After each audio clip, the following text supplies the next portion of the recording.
Hello students, आज हम लोग क्लास 8 साइंस लेसन लाइट का पार्ट 2 देखेंगे। इसमें हम लोग शुरुआत करेंगे समतल दर्पणों के संयोजन से बना प्रतिबिंब। कल हम लोग ने देख लिया था कि समतल दर्पण से प्रतिबिंब कैसे बनता है और प्रतिबिंब की प्रकृति क्या होती है।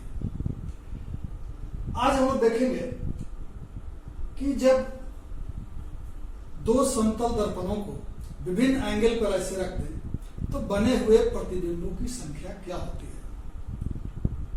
आप लोगों में से बहुत लोग सैलून में कभी हेयर कट के लिए गए होंगे, तो जब नाई के सामने चेयर पर बैठते हैं और मिरर के सामने देखते हैं तो कई सारे आपका प्रतिबिंब मिरर के सामने दिखाई देता हो। ये क्या है? This is the image formation by the combination of plane mirrors।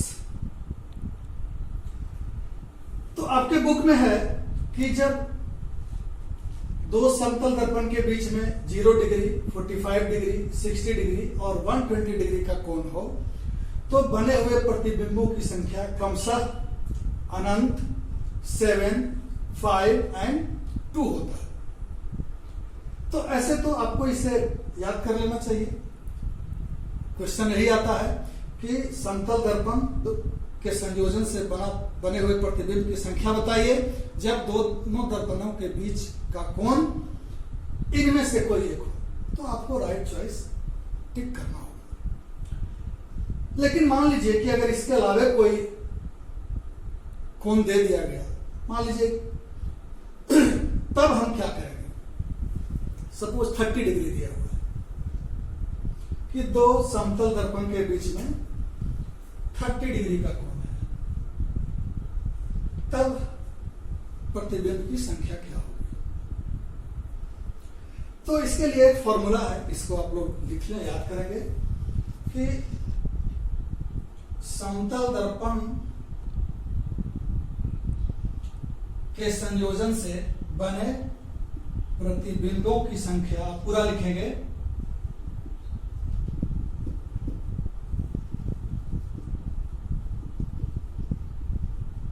Is equal to 360 degree by theta -1। आप पूरा लिखेंगे, समतल दर्पण के संयोजन से बने प्रतिबिंबों की संख्या बराबर 360 डिग्री बाय थीटा -1। अब हम लोग यहां से वेरीफाई भी करेंगे एक दो। जैसे मान लीजिए कि दो समतल दर्पण के बीच में 0 डिग्री का कोण है। 0 डिग्री का कोण जैसे अभी हमने बताया, नाई की दुकान में दो पैरेलल मिरर्स रखे हुए हैं तो दोनों के बीच में 0 डिग्री का कोण हो गया। तो यहां पर अनंत प्रतिबिंब लगता है कि आगे तक, दूर तक हमारा प्रतिबिंब बन रहा है। एक में आगे, एक में पीछे का भाग दिखाई देता है। तो वो अनंत है। कैसे? देखिए, जब 0 डिग्री है तो ये जो संख्या n है वो हो जाएगा हमारा 360 डिग्री बाय 0 -1। किसी भी नंबर को अगर हम 0 से डिवाइड करें तो ये होता है क्या चीज? इंफिनिटी। -1 equal to infinity. यहां पर एक चीज आप ध्यान दीजिएगा कि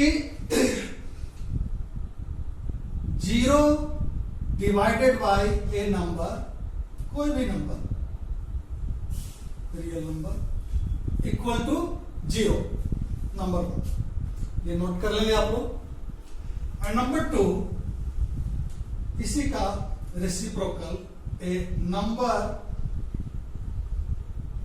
divided by 0 equal to infinity. याद रखेंगे इसको, इंपॉर्टेंट है। अब आइए हम लोग यहां पर आते हैं, 45 डिग्री पर चेक करते हैं। तो ये हो जाएगा हमारा,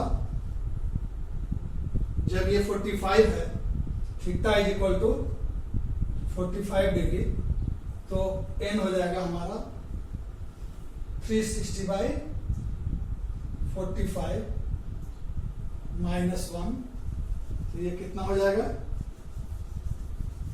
कितना बार में 45 से जाएगा,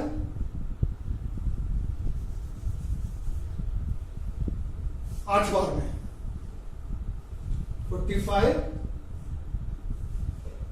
इंटू 8 360, तो ये हो गया 8 minus 1 is equal to 7। Clear है? आगे आते हैं। इसी प्रकार से आपको चेक करना है, ये होमवर्क में मैं दे रहा हूं कि जब 60 डिग्री रहेगा 5 कैसे आएगा, 120 डिग्री रहेगा तो 2 कैसे आएगा। मैं शुरू में बता रहा था कि इसके अलावे अगर रहेगा 30 डिग्री, मान लीजिए थीटा इज 30 डिग्री, तो हम कैसे निकालेंगे, n इज इक्वल टू, यहां n बने हुए प्रतिबिंबों की संख्या है, याद रखेंगे, n is equal to 360 degree by 30 degree minus 1, 0 cut गया, 12 माइनस 1 इज इक्वल टू 11। तो उस स्थिति में बने हुए प्रतिबिंबों की संख्या 11 होगी।